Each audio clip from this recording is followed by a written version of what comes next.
They are making a difference on 938 Live.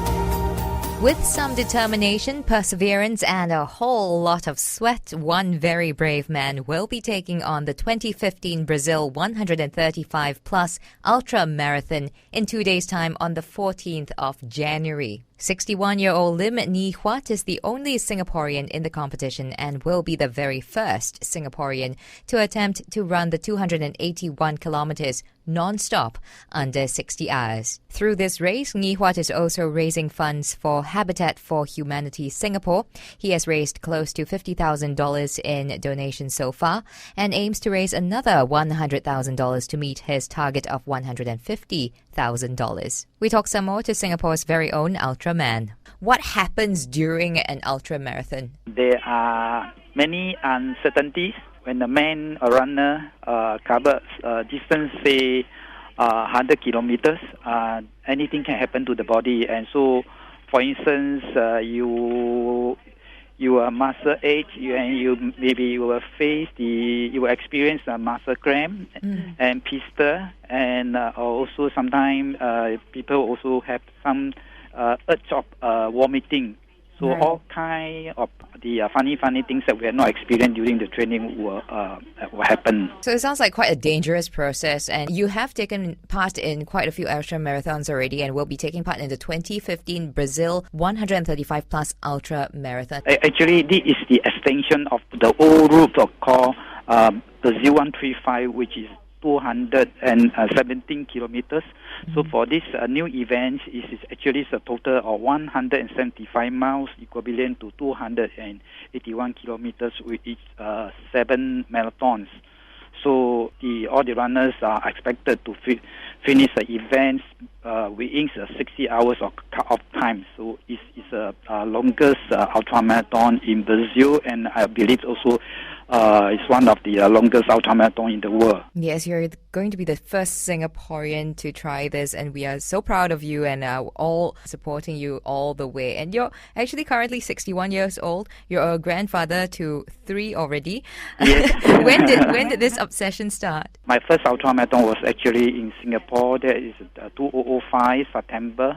So it's about 9.5 years ago. And before that, the longer distance I covered was actually 42 kilometers, which is a marathon long. But somehow I finished the first ultramarathon, and after that I continued to run. So I have completed 7 ultramarathons.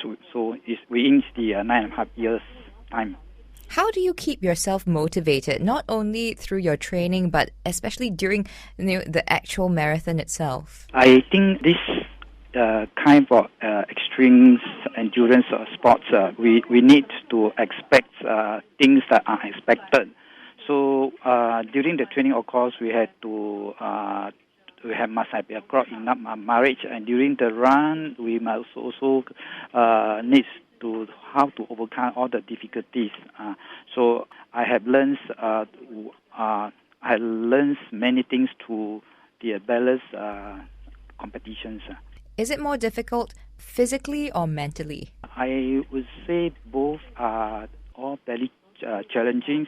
Physically, because we cannot train, our body are not fit to run this kind of distance. So during the training, the most I cover is only 80 kilometers.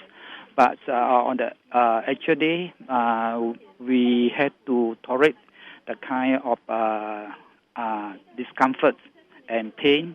So even our body are able to overcome, but because this distance requires something like 40 over hours, so that means that we had to run non-stop, and even we can't afford to sleep. Even how you are very sleepy, you still can't afford to sleep. So I think it's all physically and mentally very challenging. Of course, you use these runs to also raise funds for charities and causes. And this time round for Brazil, you'll be raising funds for Habitat for Humanity Singapore. How did you come to that decision? I have actually dedicated all my ultramarathons to raise funds for charity. So for this coming ultramarathons in Brazil, I had dedicated to Habitat for Humanity Singapore because I had heard about what they are doing. They have been building houses in neighboring countries, and also they have helped to improve the living environments for some elderly and needy family in Singapore. So I think they are doing a great job, and I'd like to do my part to help them. I'm sure that will be in your mind as well as you're taking part in the marathon, that you are helping people by going every extra mile. Yes. There are many people who have donated money, and they have pledged like something like $10, $20 per kilometers, which I complete. So the donations will go to Habitat for Humanity Singapore. So I hope that more people will come forward and also to support me to run for a good cause. I hope to raise $150,000 from this run. Nhi Huat, very curious. All of this sounds very tough, and you must be such a strong person mentally, physically, to be able to do all of this. What happens once you finish an ultramarathon? I think the first thing once I finish, the first thing I want to do is to go to bed and sleep.